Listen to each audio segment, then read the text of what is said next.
Some killers hide in the shadows. Others live among their victims. Some places seem innocent until they call the dead to you. Tonight, we'll explore 3 of the most chilling real-life horrors the world has ever seen. Murders, haunted lands, and bridges that whisper to the living.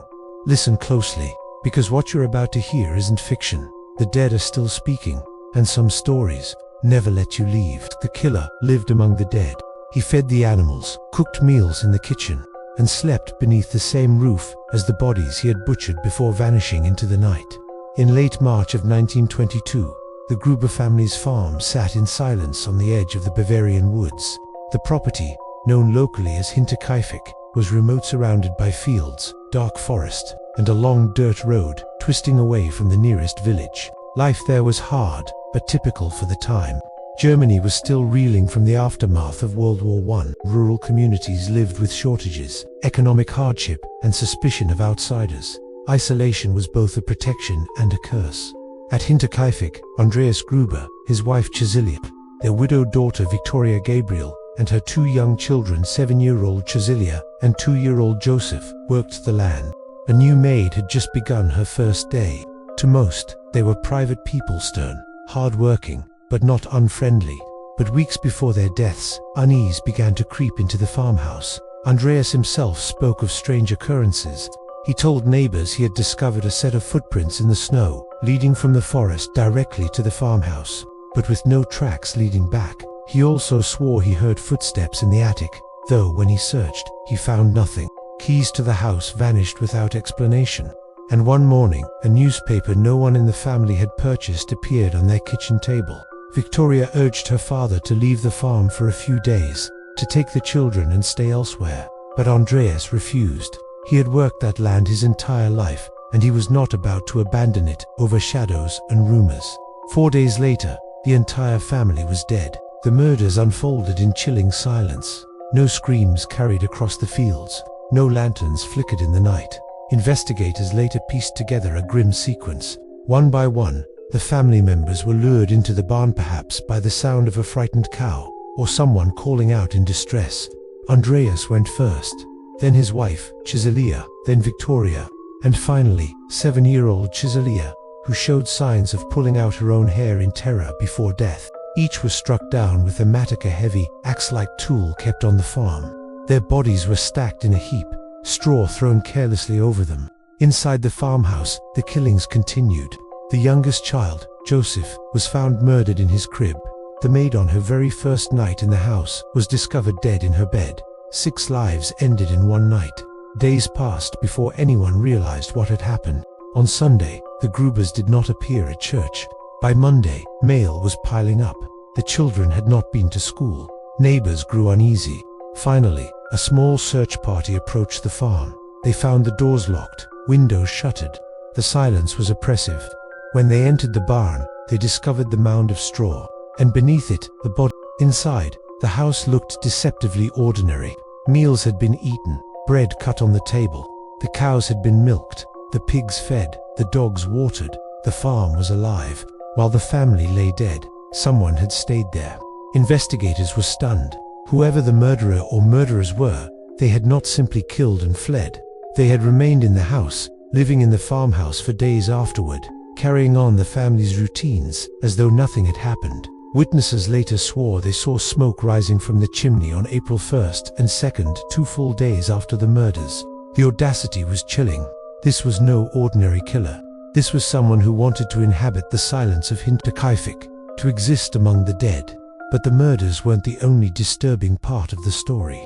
The investigation revealed that the Gruber family had harbored secrets. Andreas was not well liked. Neighbors described him as controlling, even cruel. Dark whispers circulated about an incestuous relationship between Andreas and Victoria, who had given birth to Joseph under circumstances no one could fully explain. Some believed Andreas himself was the father. Others suspected a local man who had once courted Victoria. This suspicion fueled theories. Was the slaughter revenge, a jealous rage, or had someone despised Andreas so deeply that they stalked the family for days, waiting for the moment to strike? The most chilling detail remained the footprints. Weeks before the murders, Andreas had seen them leading into the farm but not back out. When police scoured the attic after the killings, they found disturbed hay and impressions where someone may have slept. Whoever had been hiding there had likely listened to the family every night, memorizing their movements, waiting for the perfect time. Imagine it. The creak of footsteps above the missing keys, the unexplained newspaper, all signs that the killer wasn't just near the family, he was already inside. Police interviewed more than 100 suspects over the years. Neighbors, former lovers, soldiers, vagrants, everyone was considered. But every theory collapsed into silence. The murder weapon, the mattoir, eventually discovered hidden in the attic rafters. It held no fingerprints, no answers. Even decades later, with modern forensic techniques, investigators have never agreed on a prime suspect. The case remains one of Germany's most infamous unsolved murders. Locals grew fearful of the farm. Many refused to walk near it. Children avoided the path leading to the property. Farmers swore the land was cursed. The house itself was demolished in 1923, just 1 year later. The ground where it once stood was left bare, an open wound in the Bavarian landscape. Yet even after the building was gone, the story clung to the village. Some swore that on still nights, you could hear the creak of footsteps in the attic or the lowing of cattle being tended to by unseen hands. The Hinterkaifeck murders endure not just because of their brutality, but because of their intimacy. This was not a killer who broke into a home, struck, and fled. This was someone who stayed, who lived among the bodies, who became, for a time, part of the household itself. 6 people were slaughtered, their animals cared for, their meals eaten, their silence occupied, and in the end, no one was ever brought to justice. The killer may have vanished into the woods that night, but the dread he left behind still lingers, an unspoken reminder that the deadliest monsters aren't always those who break into your home. Sometimes they're already inside. If this story already gave you chills, hit that like button and subscribe to Coffin Chronicles so you never miss a tale. Where the line between life and death blurs, from a farmhouse soaked in blood, we move to a bridge that whispers to the living, calling not just animals, but men into the abyss. They say the bridge whispers a sound only animals can hear. More than 300 dogs have leaped from its stone walls, as if pulled by invisible hands, and not all of them survived. Tucked into the quiet countryside of Dumbarton, Scotland, lies Overtoun Bridge. Built in 1895, the arched stone span stretches over a narrow ravine, framed by rolling hills and thick woods. It was designed by the celebrated engineer H.E. Milner, connecting the road to Overtoun House, a grand 19th century estate built for the wealthy industrialist James White. From a distance, the bridge looks almost romantic, ornamental stonework, sweeping arches, the kind of structure that belongs on a postcard. To the casual passerby, it is picturesque, peaceful. But locals know better. Since the 1950s, the bridge has earned a chilling nickname, the Dog Suicide Bridge. Over 300 dogs have leaped from the same spot, crashing onto the rocks and rushing waters below. Nearly 50 of them died instantly, and no one, not scientists, not animal behaviorists, not even priests, can fully explain why. The first recorded incident seemed like a tragic fluke. A family walking their collie across the bridge described the dog suddenly freezing mid-step. Its ears twitched, head tilted, as if listening to something only it could hear. Without warning, the collie bolted forward and leaped over the parapet. By the time the family reached the edge, it was already too late. But the tragedy didn't stop there. Over the years, the same story repeated itself. Different families, different breeds, but always the same section of the bridge, the right-hand side, between the final 2 parapets. The dogs never whimpered. They never hesitated. They simply jumped, as if obeying a command. Even more unsettling, some dogs that survived the fall limped their way back up the ravine and tried to leap again. It was as though they weren't escaping something but returning to it. As the incidents mounted, theories emerged. Some scientists suggested the dogs were drawn by the scent of mink or small rodents nesting in the underbrush below the bridge. Hunters argued the same. But if that were true, why always the same small section of stone? Why did other bridges near mink habitats not experience the same phenomenon? Animal behaviorists speculated about acoustics, perhaps high-frequency sounds from the ravine, inaudible to humans, were driving the dogs into a frenzy. Yet no recording equipment ever confirmed such tones. The failures of science only deepened the mystery, which left the villagers to fall back on what they had always believed, that Overtoun Bridge was haunted. Scotland has long held the idea of thin places, locations where the boundary between the living and the dead wears dangerously thin. Overtoun Hill, upon which the estate and bridge were built, is said to be one such place. Locals described feeling a heaviness in their chest when crossing the bridge, as if the air itself grew denser. Some reported headaches, nausea, or sudden chills that lifted the moment they stepped off the stone. The estate's history added weight to the rumors. Overtoun House, with its Gothic spires and looming silhouette, was often described as oppressive. Stories of grief, madness, and despair clung to the white family who lived there, and whispers of a cursed land spread through Dumbarton. When the bridge opened in the late 19th century, it was meant as a symbol of grandeur. Instead, it became a symbol of sorrow. Then came 1994, when the legend of Overtoun took an even darker turn. A man named Kevin Moy threw his infant son from the bridge, claiming the child was the Antichrist. He later attempted to follow, but was restrained. The case horrified Scotland and cast a shadow of human tragedy across the already haunted reputation of the bridge. What force, people asked, could drive both animals and men to leap from the same cursed stones? Journalists began visiting the site, testing the legend themselves. One reporter described standing on the right-hand side of the bridge with his dog. The animal froze, tail tucked, whining in distress. Another dog, when brought near, lunged violently forward, its owner barely restraining it in time. Even the humans felt it. One journalist admitted, reluctantly, that he too sensed a subtle pull toward the edge, not strong, but present, he wrote, like gravity urging me on. Locals advised him never to return. And then there were the nights. Villagers who lived nearby reported hearing strange sounds echoing from the bridge after dark. The air seemed colder there, the silence thicker. Figures were said to appear briefly on the parapet's, pale silhouettes, gazing into the ravine, vanishing when approached. A man walking home late swore he heard footsteps beside him, though no one was there. Another claimed he caught whispers rising from the stone itself, urgent, low, and impossible to understand. Always, the dogs sensed it first. In recent years, signs have been erected at both ends of the bridge. Keep your dog on a leash. Yet still, incidents occur. Owners describe leashes burning their palms as animals jerk forward with unnatural force. Others say their dogs refuse to cross entirely, straining backward as if resisting something unseen. The bridge has become a grim attraction. Tourists come to test its reputations, some mocking, some cautious. But for those who've lost companions there, it is no curiosity, it is a scar. Imagine walking your dog, your family, your friend, and, in a heartbeat, watching them leap to their death without explanation. Imagine returning home with an empty leash, the silence of your house, heavier than stone. That is the legacy of Overtoun Bridge. What makes it terrifying is not just the deaths, it is the pattern. Over 70 years, the same section, the same behavior, the same pull. Coincidence doesn't repeat itself that many times, which leaves only two possibilities. Either something in the stone, some unknown force science cannot yet measure, drives animals to madness, or the villagers were right all along. That Overtoun is a thin place, that something waits there, unseen, that it whispers into the minds of the vulnerable, drawing them toward the edge. And if it can call the dogs, how long before it learns to call us? If Overtoun Bridge disturbed you, just wait until you hear what happened at Fox Hollow Farm. And if you haven't subscribed yet, join the Crimson Coffin Chronicles family, where the creepiest true stories are delivered straight to you.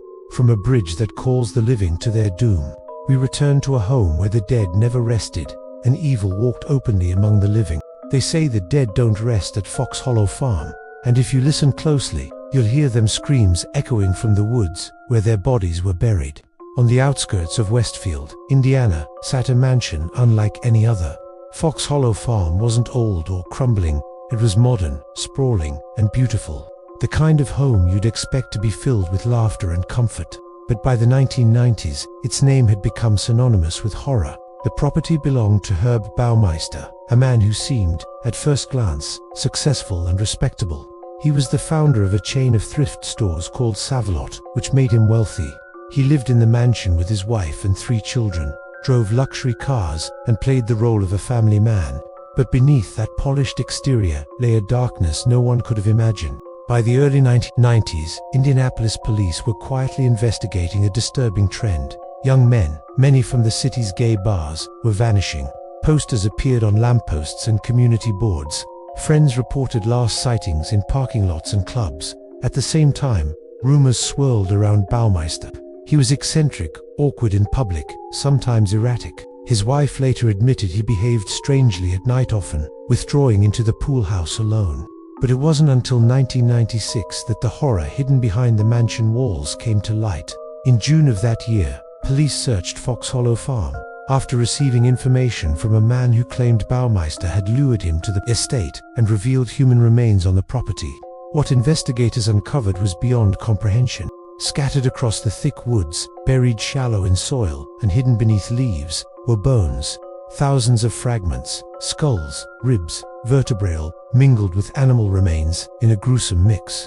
Over time, Baumeister had dismembered and disposed of his victims in the most ordinary places. Behind the house, near the tree line, even close to the family's own play areas. Forensic teams worked tirelessly, sifting through the earth. In the end, the remains of at least 11 men were identified, with others suspected. Some estimates suggest more than 20 lives may have been taken at Fox Hollow, but Baumeister himself never faced trial. As the investigation closed in, Herb fled Indiana. Days later, his body was discovered in Canada's Pinery Provincial Park. He had taken his own life with a gunshot wound to the head, leaving behind only a note apologizing for failed business ventures, never once acknowledging the victims. The answers died with him, but the land did not grow quiet. Fox Hollow Farm sat abandoned for years, its reputation poisoning any chance of a normal sale. Neighbors claimed the woods themselves felt heavier, darker, as if the ground had absorbed what had been done there. Eventually, a new family bought the estate, determined to move past its gruesome history, but what they found inside was worse than rumor. From the first nights, visitors described an atmosphere impossible to ignore. Some rooms were oppressively cold, no matter the season. Guests felt watched, as though eyes followed them through the halls. The sounds began soon after. Footsteps in empty corridors, doors slamming shut on their own, whispers low, guttural, desperate bleeding from the walls. One overnight guest awoke to the sound of heavy breathing in the corner of his bedroom. Switching on a lamp revealed nothing, but the sound didn't stop. It surrounded him, pressing closer, until he fled the room in terror. Outside, figures were often reported moving among the trees, dark silhouettes pacing the pool deck.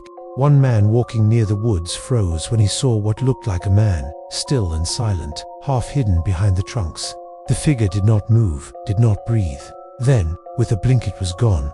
Dogs, usually fearless, refused to enter certain parts of the house. They cowered at the threshold of the pool room. The indoor pool became infamous.